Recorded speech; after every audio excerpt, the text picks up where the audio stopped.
C'est l'histoire d'un rétro-pédalage spectaculaire retransmis en direct à la télévision ukrainienne. Quand les parlementaires rétablissent l'indépendance des organes anticorruption mis à mal une semaine plus tôt. La pression de la rue, inédite depuis l'invasion russe, n'aura duré que quelques jours, car la lutte contre la corruption, c'est l'autre guerre que mène l'Ukraine. Il en va de l'avenir de tout un pays, et c'est sa jeunesse qui le rappelle. La nuit a été difficile. Je n'ai pas dormi et ce n'était pas du tout agréable à cause des bombardements russes. Mais je suis quand même venue ici et j'ai retrouvé des amis réunis autour de moi avec un même objectif. Et cet objectif a été atteint. Je suis donc très satisfaite.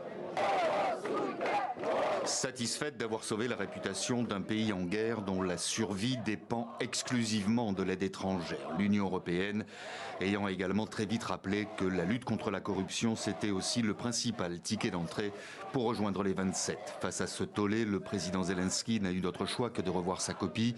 Lui qui avait choisi de placer les organes de lutte contre la corruption sous la tutelle du procureur général au nom d'une meilleure efficacité et surtout d'empêcher toute influence russe.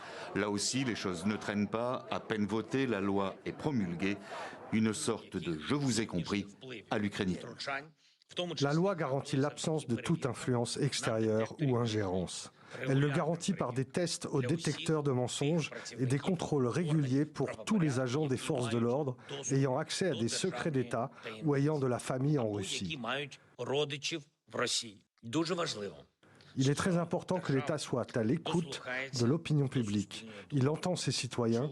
L'Ukraine est une démocratie, c'est indéniable. Il faut dire que dans le domaine de la lutte contre la corruption, l'Ukraine a beau faire des efforts considérables depuis ces 10 dernières années.